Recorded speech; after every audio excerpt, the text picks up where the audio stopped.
Sometimes the cruelest storms don't come from the sky. They come from the people who swore they were family. On a sunburnt prairie morning, two women stood tied to a weather-stripped fence. No shade, no water, no mercy. One was Clara Mae Slight, injured, her dress torn and stained with dry blood. The other Rosalind, taller, stronger, but holding herself stiff, as if daring the world to break her. Neither spoke. Both had already been spoken over their entire lives. Their crime belonging to the wrong man at the wrong time. When their in-laws decided they were no longer worth keeping, they didn't let them leave. They left them there like discarded horses waiting for the sun to finish the work. But then, a sound. Not the rush of rescue, not the gallop of some white-hatted hero. Instead, a slow creak of wagon wheels, a sigh from an old horse, and a tall man in a long coat who looked as though he'd been carrying silence for years. His name was Jonas Calloway, and he didn't come with promises, speeches, or romance. He came with a pocket knife, quiet hands and eyes that saw what others refused to, that these women weren't property, weren't trouble, weren't shame. They were simply people who deserved to stand on their own feet again. But in the West, kindness is a dangerous currency. Bringing them to his ranch would put him at odds with the town. And with a man like Vernon Holt, a man who believed that women could be owned, sold, or destroyed without consequence. And Vernon wasn't the kind to stay quiet when someone interfered with his claims. Still, Jonas didn't turn away. He cut their ropes, offered them bread, and gave them the barn for shelter. And that single act, simple as it seemed, would set fire to the gossip in town, spark the wrath of a dangerous enemy, and test the limits of what three broken people could endure together. What he didn't know was that one of those women, the one who met the world with guarded silence and a spine of steel, would unsettle his solitude, challenge his idea of love, and slowly, without him even realizing, melt a heart he'd long thought frozen. This is not a story about knights and damsels or love at first sight. It's a story about survival, dignity, and the slow thaw between two people who've lived too long without trust. It's about what happens when a man chooses to protect not out of possession, but out of respect. And when a woman decides she will no longer survive quietly. And it all begins with two women tied to a fence, the rope cutting deeper, and the sound of wagon wheels on the horizon. What will happen when kindness collides with cruelty in the unforgiving West? And can a heart that's been frozen for decades truly learn to beat again? The sun carved a slow line across the western sky, its gold burning through the haze of dust like a knife sliding through thick butter. The air hung heavy in unmoving heat, pressing down until every breath felt like a chore. Beside a weather-beaten fence rope bit deep into her wrists, Clara Mae swayed on her feet. The ivory dress she once wore with pride was now stained with dirt and speckled with dried blood. Her hair clung in damp strands to her cheeks, and each time she closed her eyes, her head dipped lower, as if the weight of the day might pull her to the ground. Half a step away, Rosalind stood upright, shoulders tense beneath the strain, but her gaze fixed on the horizon. Her sun-browned skin and cracked lips told of thirst, yet her eyes did not waver. Rosalind's heart had long since learned to take the blows life dealt and to never let anyone see her falter. No tears, no pleas for mercy. Only the groan of wood, the tightening of rope, and the silence left by the men who had abandoned them since dawn. Then from far off, the sound came, wagon wheels grinding over hard earth, slow and deliberate. Not the pounding gallop of pursuit, but the steady breath of someone in no rush. Through the wavering heat, a black wagon emerged. On the driver's seat sat Jonas Coulter, a tall man with dark hair streaked in silver, a face weathered by sun, and years and eyes that seemed to hold the weight of too many long days. His clothes were neat, well kept, but the way he held the reins spoke of a man who preferred not to be noticed. He stopped the wagon, stepped down without a word, and drew a small knife from his belt. The blade was dull with use, but clean. He cut Clara Mae's rope first. She collapsed into his arms like a sheet torn from a line. When he turned to Rosalind, she lifted her chin, her voice hoarse but steady. "I ain't yours." Jonas glanced at the raw skin on her wrists, then met her eyes. "Didn't say you were." The rope fell. Rosalind didn't stumble far, but her first step faltered. He didn't catch her, he let her find her own balance. Strangely, it felt kinder that way. The three rode away in silence, wagon wheels groaning against the dry earth. But in Rosalind's mind, his reply echoed like a riddle, a man who didn't want to own her, or one who simply hadn't told her the rest. The road to Jonas Coulter's ranch was long and quiet, a ribbon of dust stretching over low hills and through patches of stubborn sagebrush. Neither Clara May nor Rosalind spoke, each locked in her own thoughts. The only sounds were the creak of wood, the soft snort of the horse, and the whisper of the prairie wind. When the wagon finally slowed, the ranch came into view, a weathered barn, with a roof patched in places, a modest house standing square against the horizon. It was no mansion, but it was sturdy like the man who owned it. Jonas helped Clara May down, first steadying her without meeting her eyes. Rosalind jumped from the wagon on her own, her bare feet sinking into the cool dirt. "You can stay here in the barn," Jonas said, his voice, even as if he were offering nothing more than a place out of the rain, "until you figure something better." Clara May nodded quickly, grateful for any shelter at all. Rosalind just crossed her arms, watching him, like she was still deciding whether to trust him. That night, Jonas left bread and a pitcher of water on a crate near the barn door. He didn't stay to watch them eat. Inside, Clara May curled up on a pile of hay, humming a hymn from her childhood. Across the barn, Rosalind stood beside the old mare, brushing her neck with slow strokes. She didn't hum, didn't pray, she just whispered names under her breath. Towns she'd never see, children she'd never have, men she wished she'd never known. Outside, Jonas sat on his porch with his coffee, the night air cool against his face. He hadn't meant to hear her voice through the barn door, but the way she spoke, low, steady, unafraid, stayed with him. By morning, the smell of strong coffee drifted across the yard. A skillet hissed over a small fire. Jonas didn't say much when they came to eat, but he set their tin plates down, with equal portions, equal space. Somehow, that felt like the kindest thing he could have done. Afterward, he handed Rosalind an axe. Wood piles low. She looked at the handle, then at him. "You want to see if I can?" "No," he said. "I just want heat in the house." Clara May gave her a small nod. "He means it." Without another word, Rosalind walked to the pile and began splitting wood. The rhythm of her swings was sharp, almost defiant. Jonas watched from the porch, silent. When the sun dipped low, she stacked the wood neatly by the door. "Supper," he offered. "I'll eat in the barn." He nodded once. "Suit yourself." That night, Rosalind sat awake in the dark, the smell of hay in her lungs, the sound of the old mare's breathing beside her. She didn't know why she hadn't left yet. Maybe it was the quiet, or maybe it was the man who gave her work without asking for anything in return. 2 weeks passed and Rosalind still slept in the barn. She worked from dawn to dusk without complaint, feeding the chickens, hauling water, mending what was broken. Clara May, meanwhile, had moved into the small spare bedroom in the main house, her gratitude as plain as the careful way she set the table or swept the porch. The arrangement might have gone on quietly if not for the gossip. It started with Buck Rollins, a ranch hand with more whiskey than sense, spotting the two women near Jonas Coulter's barn. By the time the story reached the general store, it had been twisted into something sharper. "Jonas is keeping two widows out there, and they ain't exactly kin." When Jonas rode into town for supplies, the air felt different. The conversations that used to pause politely now went silent altogether. The store clerk didn't meet his eyes when he handed over the change. Back at the ranch, Rosalind noticed. "They're talking," she said, splitting kindling without looking up. Jonas nodded once. "They always talk." "What's your plan? I don't need one." "Let them chew their tongues to the root." Her axe came down hard, lodging deep in the wood. "We're not worth defending." He didn't flinch. "I don't make speeches. I build fences. Keep wolves out." She looked at him, then her eyes steady, almost daring. "Maybe we're wolves too." That night, Clara May mended a blouse near the fire, while Rosalind sat on the porch rail, her gaze fixed on the starlit prairie. Jonas leaned against the doorframe, watching both without meaning to. "Lucas used to say stars were stubborn souls," Rosalind murmured. "Lucas was your husband?" Jonas asked. Her voice was flat. "I was 15. He was 38.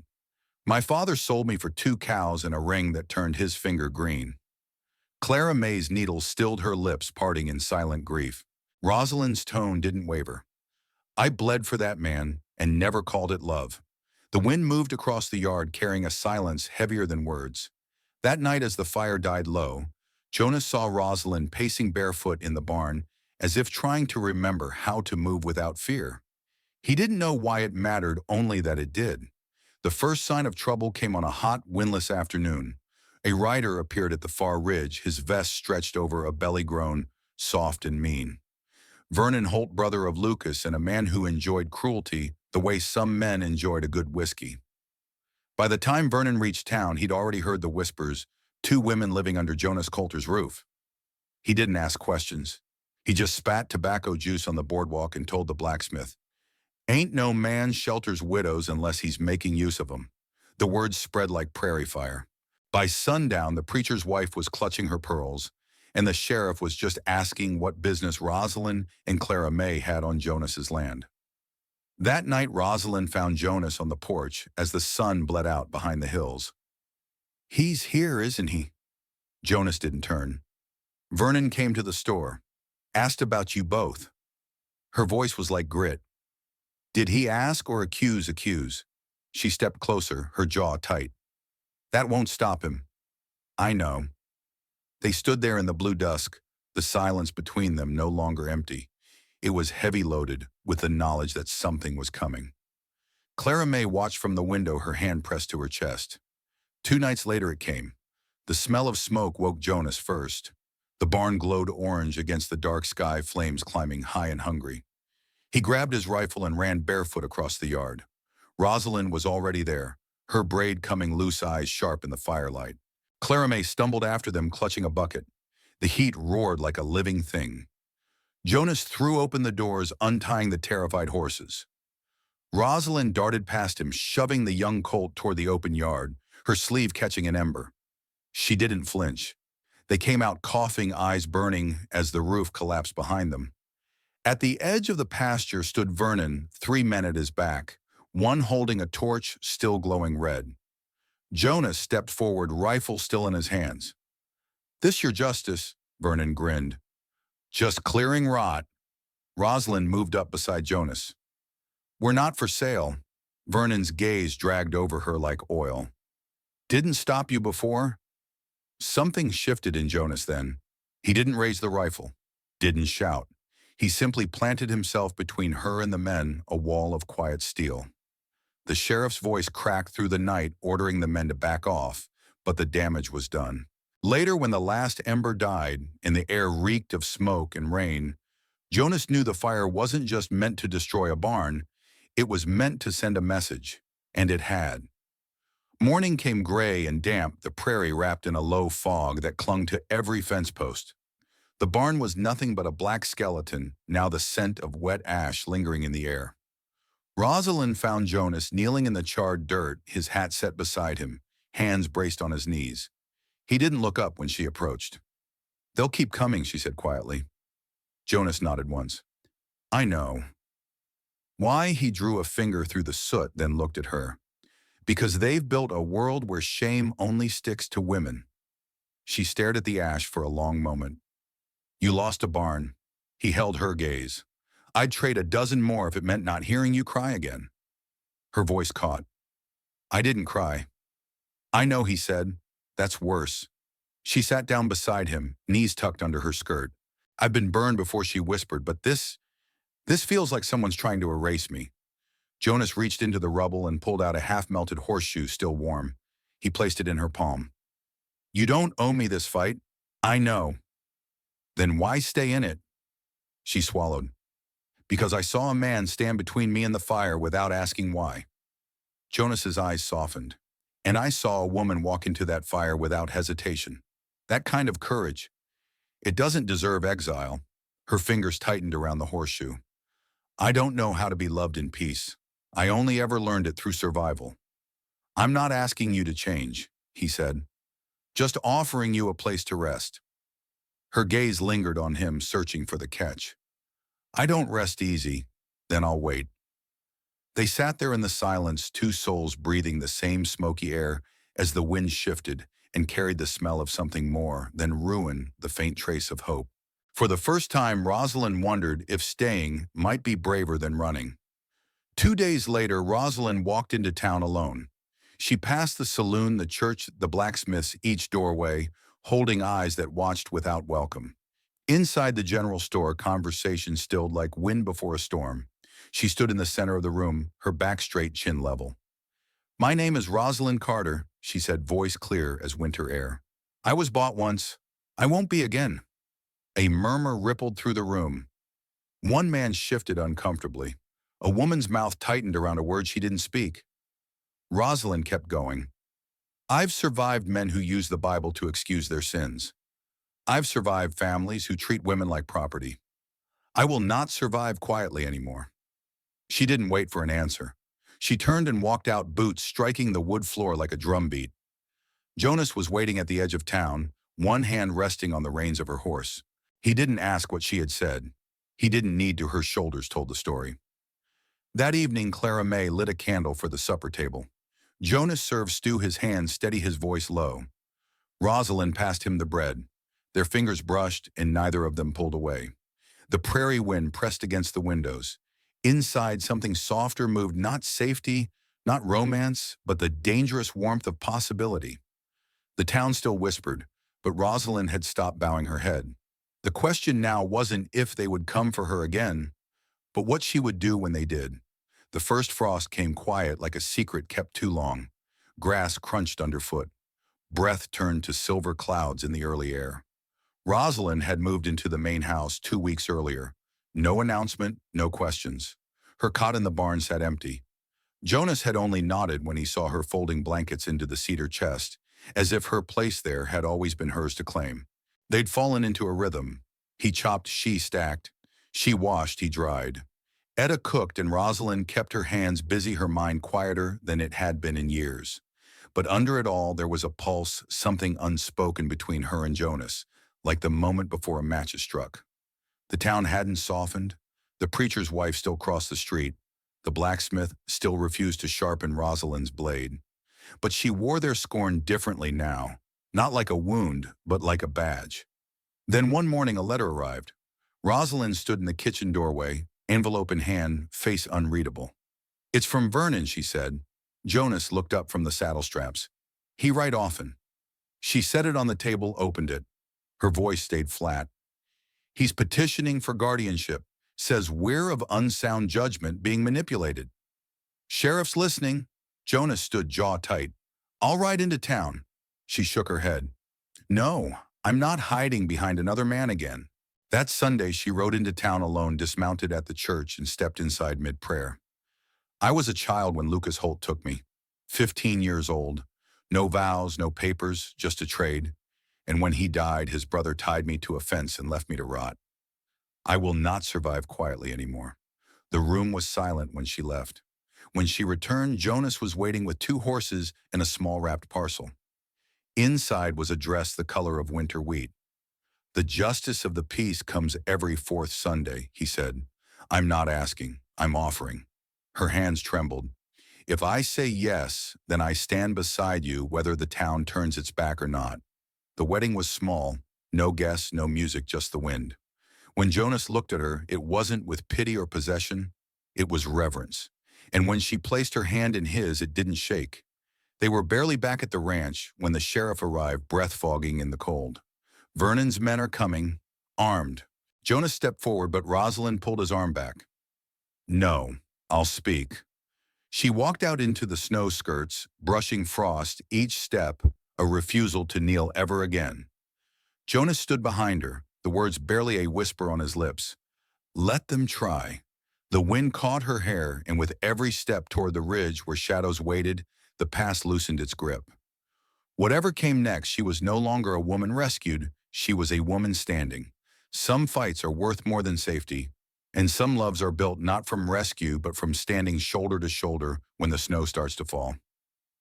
The first frost came like a whispered secret. Grass stiffened underfoot, the air sharp enough to sting the lungs. From the kitchen window, Jonas watched Rosalind sweep the hearth, ashes, sleeves, rolled hair tied high. 2 weeks had passed since she'd quietly moved from the barn into the house. No speeches, no asking permission. She'd simply folded her blankets into the cedar chest in the guest room. Jonas had only nodded as though she'd always belonged there. The 3 of them had found a rhythm. He chopped wood, she stacked it. She washed, he dried. Etta cooked, Rosalind kept her hands busy. Underneath the ordinary, something thrummed, not fear anymore, but the weight of words unsaid. The town's eyes hadn't softened. The preacher's wife still crossed the street. The blacksmith still refused her blade. But Rosalind wore their disdain like armor now, not a wound. Then the letter came. She stood in the doorway, the paper trembling, just slightly. "It's from Vernon," she said. Jonas's hand stilled over the saddle straps, and she unfolded it. "He's petitioning for guardianship. Says I'm of unsound judgment, being manipulated. Sheriff's listening," his jaw set. "I'll ride into town, speak to him." She shook her head. "No, I won't hide behind another man again." That Sunday, she rode alone into town. Inside the church, heads turned as she walked the aisle mid-prayer. "I was 15 when Lucas Holt took me," she said, voice steady as frost. "No vows, no papers, just a trade.